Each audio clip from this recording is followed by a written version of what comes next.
No, thank you. Hi, Prime Minister. Sorry to keep you waiting. That's fine. Nice to meet you. Nice to see you. Thanks for doing this. No, thank you.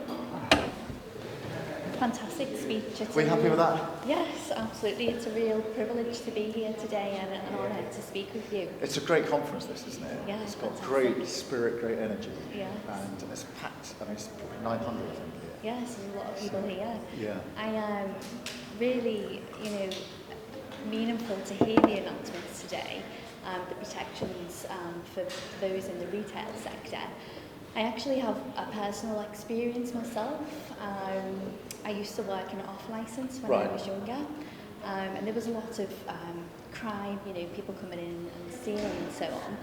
But unfortunately, I suffered being held up at knife point. Oh, my goodness. Yeah, when I worked in the off licence. Oh. And there was nothing really to deter us from So coming in. important then that we're changing the law in the way that we are to ramp up. Firstly, this business where for many years anything under £200 that was stolen from a shop wasn't really even investigated. We changed that rule because that was just a licence for people. It creates the conditions in which something like that happens.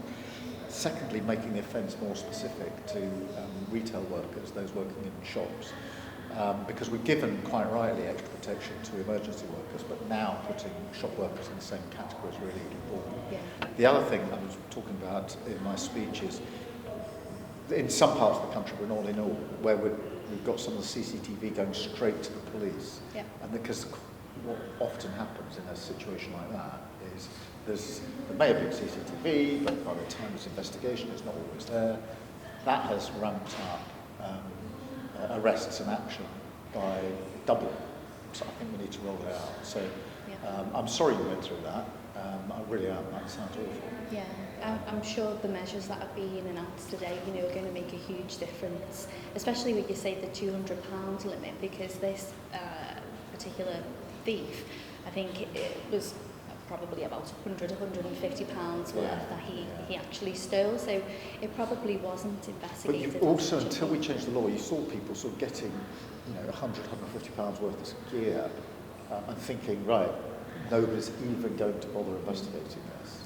That's why I say there's a licence, a charter for shoplifters. So I'm really pleased we've changed the law there. And in the other ways I mentioned, the statutory sick pay, which I mentioned is hugely important for people who can't really afford to have a day off without being paid.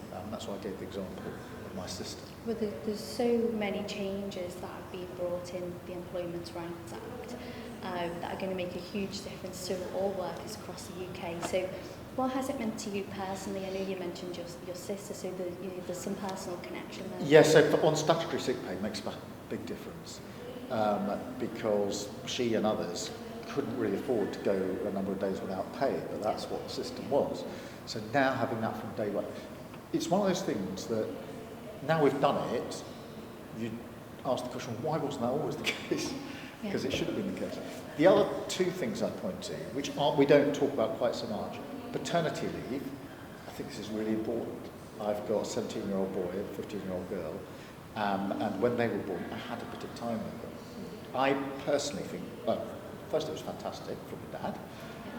I personally think it's had a big impact on my relationship with them, just having that very early bonding. So that's something that goes beyond the sort of technicality of your rights at work. It's something really important.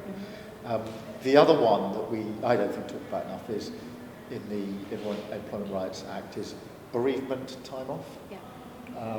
Because every time I go to workforce, and I ask the workforce whether anyone's had a bereavement of a loved one, and there's always somebody who has. And I lost my mum and my dad now. It really just hit me like a bus.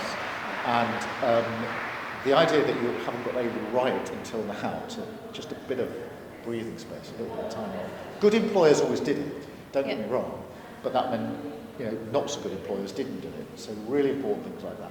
Alongside the other stuff we talk about, getting rid of 0 hours contracts, exploitative contracts, etc. But some of those little human things, I think we need to just emphasise a little bit more because they make a massive difference to the quality of people's lives. It really does, and through my audience on my social platforms, I'm already seeing the positive impact it's having for people. Oh, good. Something I always say, though, with change comes challenge. So I'm interested to hear what you foresee the challenges to be in implementing these changes and what business leaders like myself and others can do to really help them have the intended impact that they're there for. So there's, any change is a challenge because things have to alter and there are new systems, rules in place, and all humans are sort of creatures of habit in a way. Yeah. We like things as they are, we're used to it, and then change can come as a challenge. What I'd say about the Employment Rights Act is most of the stuff in it is stuff which good employers were doing anyway. Yeah. And therefore it's not huge change for them. Yeah. Good employers actually did make sure there was a sick pay scheme in place. Good employers would always give people time off if they lost someone. Wouldn't use exploitative zero-hour contracts or fire and rehire, when you're basically firing someone from their job and saying, do you want the same job back but on less pay? By the way, I've known people that's happened to in the past. It's soul destroying. Yeah. To be told, come back and do your old job, but we're going to pay you less. Yeah. The impact on human dignity is massive. So I do think that most good employers are doing those things anyway. So yes, it will be changed. Well, consulting as to how we do it, which is the right thing to do. Where exactly do we get, when there's questions of should it be this many hours, that many hours, what are the sort of parameters of this? We do need to consult with business, who will make their case, as the trade unions will. Yeah. But it's one of those things that I think when most of these changes are in place, most people will say this should have happened years ago. And they're right about that. Totally agree. And I'm very passionate on advocating for employees, and I truly believe that, well, I think it's a fact, happier employees are more productive in the workplace, so it has a business benefit to it. There's so much evidence of this. It's not rocket science, is it? If you make the workplace somewhere where people feel safe and secure, valued, respected, dignity, then the likelihood is your productivity is going up.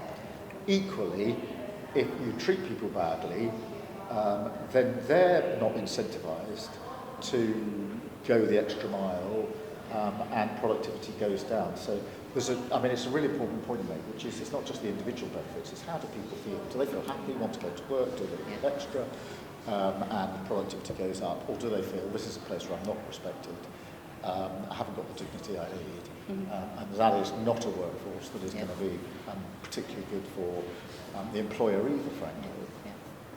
Well, it's fantastic to hear and have the opportunity to speak with you today, Prime Minister. Well, thank you for taking time. Thank you for doing what you're doing. I really appreciate it. Yeah, thank you. Really nice to see you. Yes, you too. Thank you. you.